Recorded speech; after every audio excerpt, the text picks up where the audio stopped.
that sentence. What is the bullet train? Oh, it's like the main train system in If they're Japan. late for the train. If they make the train, like if they cause a delay in the train, they kill themselves. If they make the train? Yeah, late. Wow. So I've heard that in Japan there's a relatively high rate of suicide because it's considered, there's not the stigma attached to it that there is in other cultures. It's like considered an honorable. You're an eternal thing, so it's not that horrible.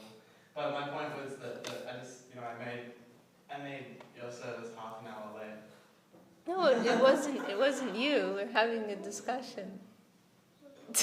Don't make this about you. And you said sorry. Okay, we are live now, so.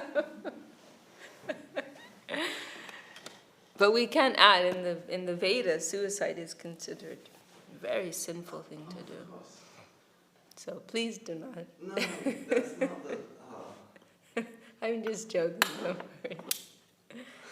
worry. We've been discussing saris, pleases, and thank yous this morning. Okay. Let's continue with Sri Chaitanya Charitamrita. And last time we were hearing the story of the poor man who was told by an astrologer that he had a wonderful fortune buried beneath his house. And we are in the middle of Sanatan Shiksha. And so this astrologer told this poor man that if you dig towards the southern side, the wasps and drones will rise. If you dig on the western side, there's a ghost who will create disturbance. And if you dig from the northern side, there is a big black snake that will devour you. However, if you dig up a small quantity of dirt on the eastern side, your hands will immediately touch the pot of treasure. And so we can hear the purport for this. The Vedic literatures, including the Puranas, state that according to the position of the conditioned soul, there are different processes: karma kanda, jnana kanda, the yogic process, and the bhakti yoga process. Karma kanda is compared to wasps and drones that will simply bite if one takes shelter of them. Very nice. It's a very nice example, analogy. The karma kanda is referring to a section of the Vedas that are advocating different religious, pious activities that will bring one good karmic, good karma, basically. So they can enjoy it. Yeah, so they can enjoy. They perform a particular sacrifice or ritual, and they can expect a particular result. However, the problem in this material world is that whatever enjoyment you experience invites some negative reaction. It is all reactionary. So this is a very nice analogy, like these wasps that will come and bite you. And what are drones? Like flying insects, like bees and wasps. And Okay. I see. Swarms.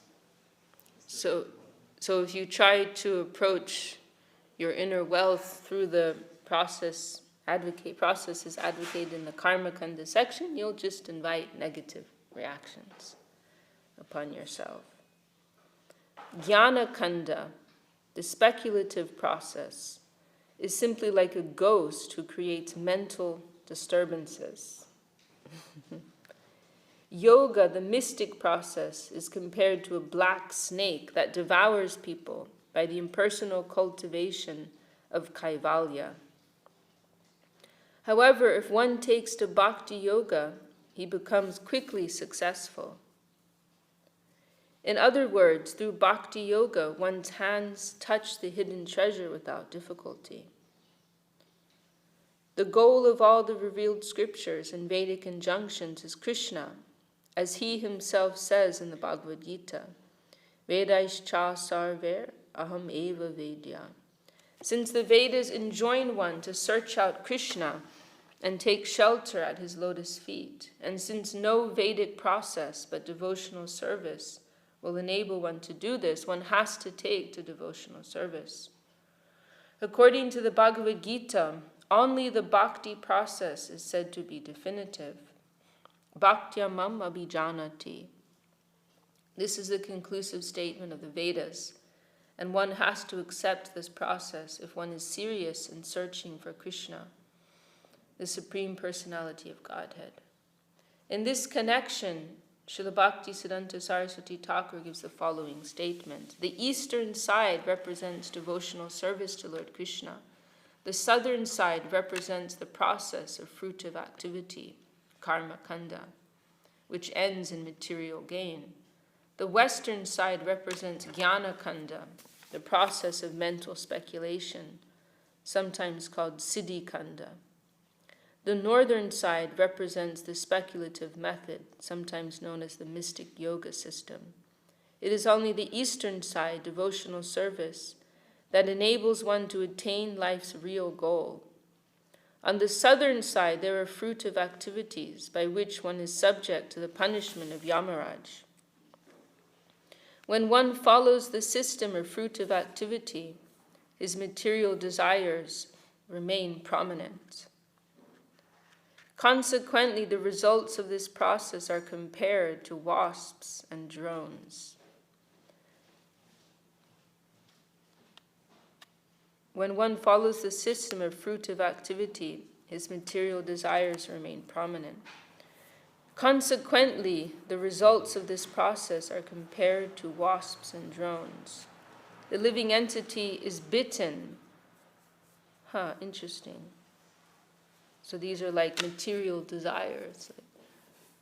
That's the problem. That you can have some desire for something and that you could have the attainment of it, but the desire is never fully satisfied. It always burns in your heart. It's never satiated. In Gita, there's that example given of a fire never satiated despite so many offerings of butter being put in there, getting hungry and hungry.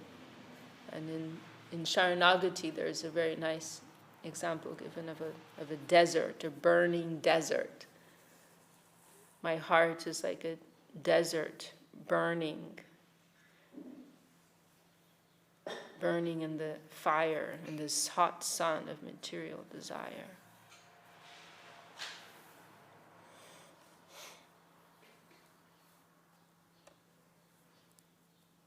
I was thinking, I'm a little distracted, I'm still thinking about these pleases and sorries and thank yous. But it's interesting, because I think it's primarily Western culture, and it's actually an outcome of an individualistic, self-centered society. We're all individuals, we're individual self-seeking parties. That's what it is. It's a lack of collective consciousness. Because in more traditional cultures, there's very strong consciousness of acting collectively, acting as a group. And so from that consciousness, there's no need. Because all of those expressions, they imply, as Srila Sridhar Maharaj has pointed out, separate entities. You're your entity, I am my entity. I'm doing something for you, for your interest, and now you owe me something. So I'm going to say thank you. And then I'm going to go away, and I'm going to continue with my business, and you're continuing with your business. But if we're all part of Mahaprabhu's party, we're all united in that interest, then there's no need for such a thing. And when I'm doing something for you, as Lavanya Didi was expressing, it is a part of my service to the center and to the whole. And you're actually implying that I'm doing it directly for you, which is actually somewhat egoistic. It's interesting.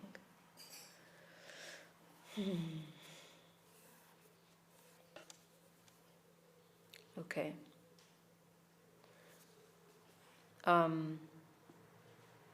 The living entity is bitten by the wasps, and when one follows the system of fruitive activity, his material desires remain prominent.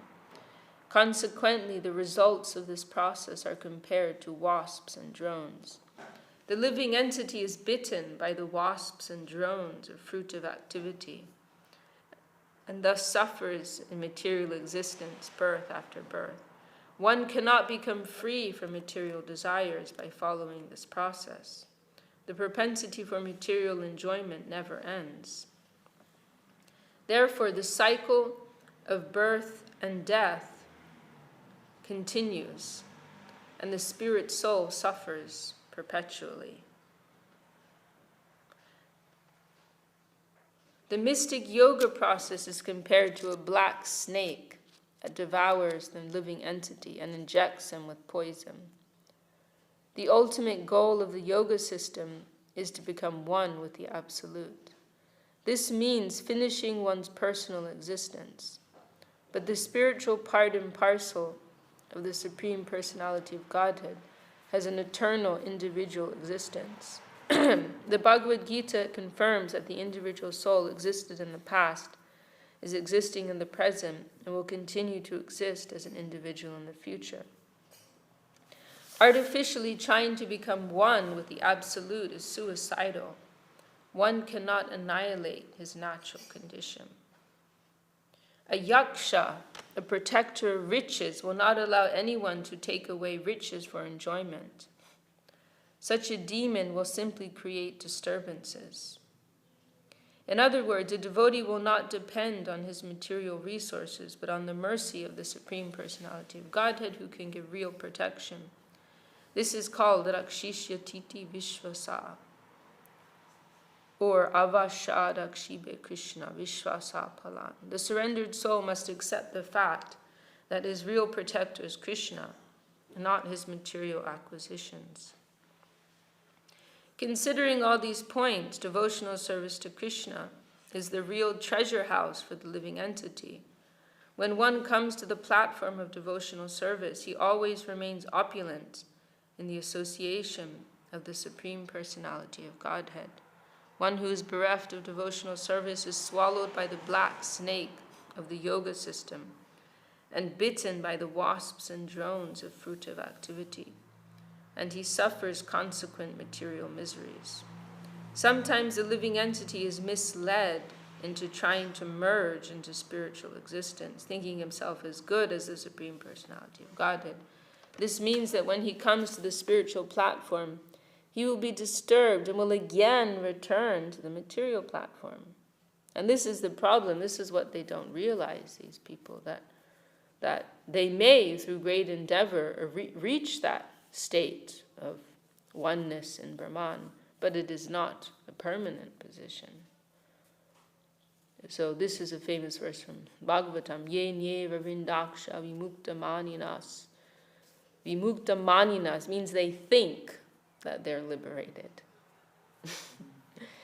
Ye nye varindaksha vimukta maninas, tvayasta bhavad avishuddha buddhaya. Aruya krichena paramparam tatha patantya donajita yushmad angraja. Such people may become sannyasis, but unless they take shelter of Krishna's lotus feet, they will again return to the material platform to perform philanthropic activities. In this way, one's spiritual life is lost. This is to be understood as being devoured by the black snake. So they may reach that marginal position, but if they cannot, as one way Srila Sridhar Maharaj has expressed it, if they cannot catch hold of the in-carrying current, the incoming current, then they will again have to fall. Ch.Ch shastra kohe karma jnana yoga tyaji bhakte Krishna vasha hoye bhakte tane bhaji. The revealed scriptures conclude that one should give up fruitive activity, speculative knowledge, and the mystic yoga system, and instead take to devotional service, by which Krishna can be fully satisfied. And now we have quotation from Bhagavatam. Na sadayati mam yogo na sankyam dharma udava na swadhyayas tapastyago yata bhaktir mamurjita.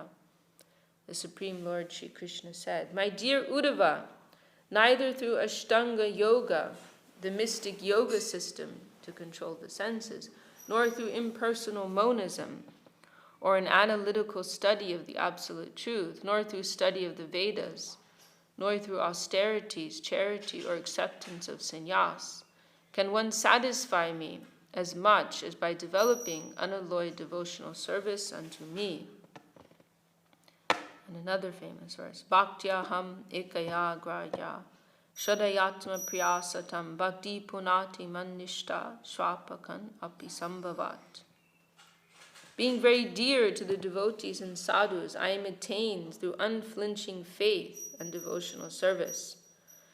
This bhakti yoga system, which gradually increases attachment to me, purifies even a human being born among dog-eaters. That is to say, everyone can be elevated to the spiritual platform by the process of bhakti yoga.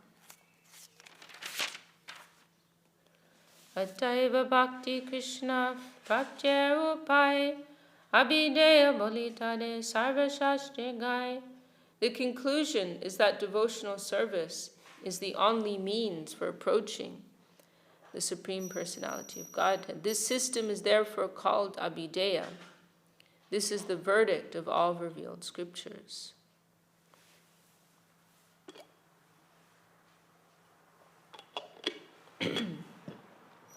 Dana paile jaiche suk, bhog phol pai, sukha bhog hoite duk apani palai.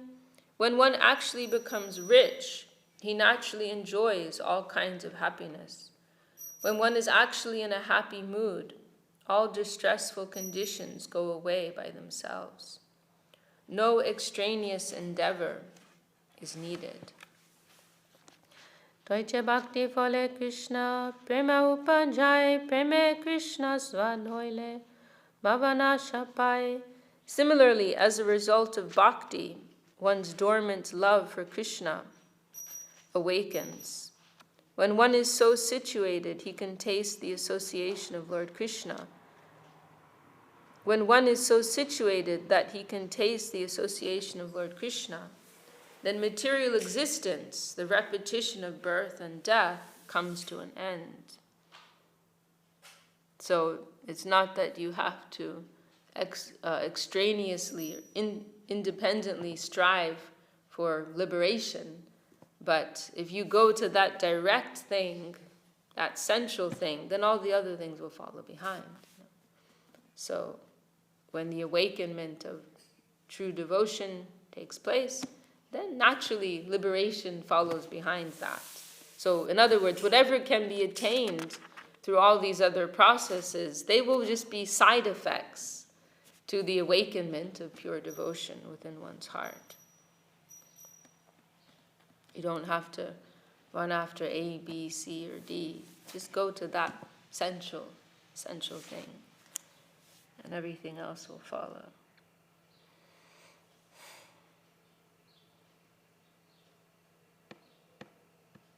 Daridra nash bhav koi preme phala noi, prema sukha bhog mukya prayojan hoy. The goal of love of Godhead is not to become materially rich or free from material bondage. The real goal is to be situated in devotional service to the Lord and to enjoy transcendental bliss. So for one who has devotion, then liberation will come and sit at your feet. All material opulence will be at your disposal, but you won't be interested in it. So this just demonstrates the superiority of devotion.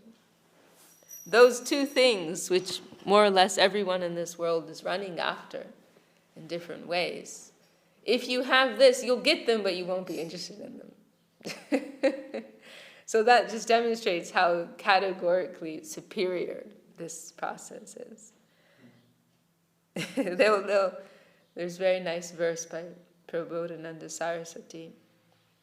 Kaivalyam, I think Swami Marsh was quoting it in one of the purports we went to the other day, but I skipped over. Kaivalyam narakayate, chidasha purakasha pushpayate, dordan denjya gandayate. I can't remember. What is the one? Brahma. I can't remember. It's a very nice verse. But saying that for one who's received the mercy of Sri Chaitanya Mahaprabhu, then liberation will look like hell. The heaven will appear like some flowery, insignificant flower in the sky. The devas, like Brahma and Indra, they will appear like insects. I'm trying to remember what else is mentioned. Oh, and the senses. Oh, and this is a very nice point. And the senses, they will appear like defanged serpents, defanged poisonous serpents. You know, they're dangerous serpents, but their fangs have been taken out. They can't do anything to you. So the senses, which normally cause us so much trouble in this world, they will be like harmless pet snakes.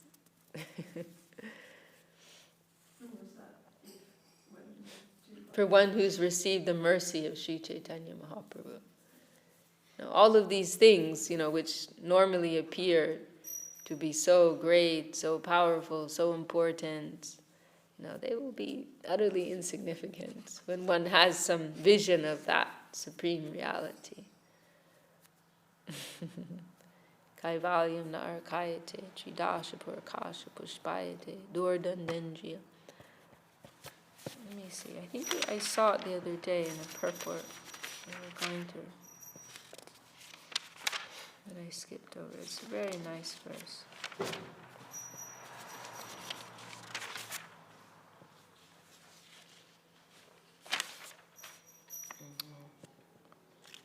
Have to find it another day. Okay, anyway, that's more or less the translation. Veda Ch.Ch kohe sambandha videya prayojan Krishna Krishna Bhakti Prem Teen Mahadan. In the Vedic literatures, Krishna is the central point of attraction, and his service is our activity. To attain the platform of love of Krishna is life's ultimate goal. Therefore, Krishna's service, and love of Krishna are the three great riches of life. Vedadi sakal Ch.Ch Krishna mukhya sambandha targyane anushange jai maya bandha. In all revealed scriptures, beginning with the Vedas, the central point of attraction is Krishna. When complete knowledge of him is realized, the bondage of Maya, the illusory energy, is automatically broken. Now we have quotation from the Padma Purana. Yamohaya chara charasya jagatas te te pranagamas tam tam eva hi devatam paramikam jalpantu kalpavadi siddhante punar ek eva bhagavan vishnu samastagama ya padeshu vivechana vyatikaram iteshu nishchiyate. There are many types of Vedic literatures and supplementary Puranas. In each of them, there are particular demigods who are spoken of as the chief demigods. This is just to create an illusion for moving and non-moving living entities. Let them perpetually engage in such imaginations. However, when one analytically studies all these Vedic literatures collectively, he comes to the conclusion that Lord Vishnu is the one and only Supreme Personality of Godhead. Mukhya gona vritti kimva anvaya vyatireke Veder pratigya keval kohoye Krishna ke. When one accepts the Vedic literature by interpretation, or even by dictionary meaning, directly or indirectly, the ultimate declaration of Vedic knowledge points to Lord Krishna. And now we have quotations from Bhagavatam. Kim vidate, kim machaste, kim manudya vikalpayat, ityasya hridayam loke, nanyo mad veda kaschana, mam vidate mam, vikalpya poyate hyaham, etavan sarva vedarta, shabda ashtaya, mam vidam, maya matram manudyante, pratishidya prasidati. Lord Krishna said, what is the purpose of all Vedic literatures? On whom do they focus? Who is the object of all its speculation? Outside of me, no one knows these things. Now you should know that all these activities are aimed at ordaining and setting forth me. The purpose of the Vedic literatures is to know me by different speculations, either by indirect understanding or by dictionary understanding.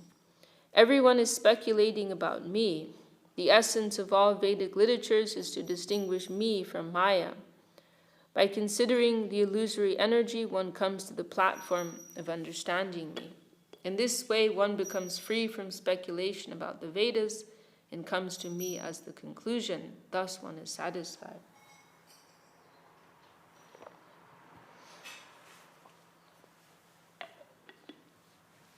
Purport. These two verses are quoted from Srimad Bhagavatam.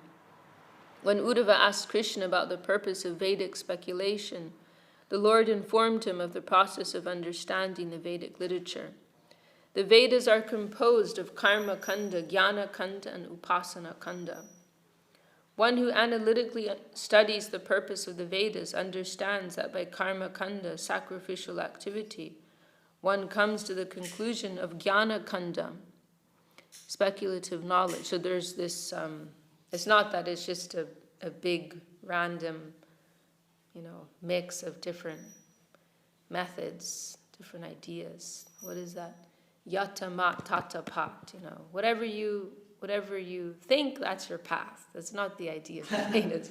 But there is some systematic development there, and one with a clear eye, they can see that. So from Karma Kanda, which is catering to lower-minded persons, one can, through some purification of following what is given in the scriptures, there will be some resulting purification. Then one can progress to Jnana Kanda, cultivation of knowledge and becoming detached. And then from that platform, one can progress to Upasana Kanda, or Bhakti. Upasana means worship. So by Karma Kanda, sacrificial activity, one comes to the conclusion of Jnana Kanda, speculative knowledge. And that after speculation, one comes to the conclusion that worship of the Supreme Personality of Godhead is the ultimate. When one comes to this conclusion, he becomes fully satisfied. Krishna Sarupananta Vaibhavapar Chit Shakti Maya Shakti Jiva Shakti are. The transcendental form of Lord Krishna is unlimited and also has unlimited opulence. He possesses the internal potency, external potency, and marginal potency, Chit Shakti, Maya Shakti, and Jiva Shakti. Vaikunta Brahmandagan Shakti Karya Hoy, Sarup Shakti Shakti Karya Krishna Samashoy. The material and the spiritual world are transformations of Krishna's external and internal potencies, respectively. Therefore, Krishna is the original source of both the material and the spiritual manifestations. And now quotation from Sridhar Swami's commentary. Bhagavatam, Dashame Dashamam Lakshyam, Ashritashaya Vigraham, Shri Krishnakyam Param Dhamma, Jagadhamma Namami Tat. The 10th canto of Srimad Bhagavatam reveals the 10th object, the Supreme Personality of Godhead, who is the shelter of all surrendered souls. He is known as Sri Krishna, and he is the ultimate source of all the universes. Let me offer my obeisances unto him. So there are different subjects which are described as comprising Srimad Bhagavatam. And so the subject of Krishna, the Supreme Personality of Godhead, is described as the 10th of those subjects.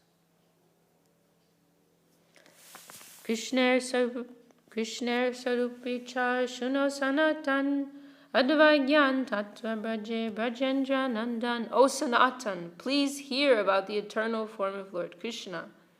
He is the absolute truth, devoid of duality, but present in Vrindavan as the son of Nanda Maharaj. The Aprakrita Leela of Shri Krishna. Advaya Gyan Tattva, the one absolute truth. He's appearing as the son of Nanda Maharaj in Vrindavan. Brahman, he is crawling in the water. Who could not be captured by such a deal? What could be superior to that?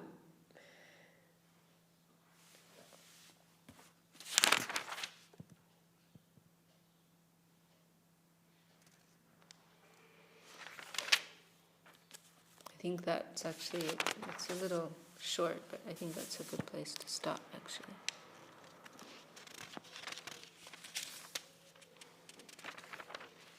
Yeah, I think that's a good place to stop. Okay, we'll stop there for today.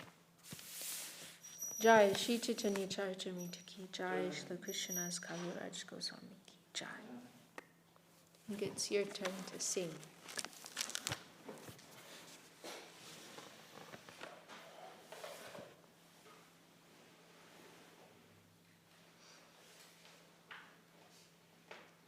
Hare Hare Nama Krishna Yadavaya Namaha. Hare Hare Nama Krishna Yadavaya Namaha. Yadavaya Madhavaya Keshavaya Namaha.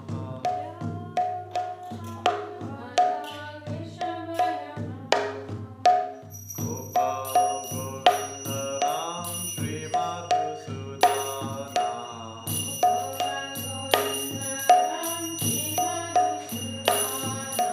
Giridhari Gopinata Madana Mohana.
Jai Shri Shri Guru Paramgaradha Giritari Jiv Ki Jai. Jai Om Vishnupad Shri Srila Bhakti Siddha Govinda Dev Goswami Maharaj Ki Jai All the assembled devotees Ki Jai Gaur Nitai Gaur Govinda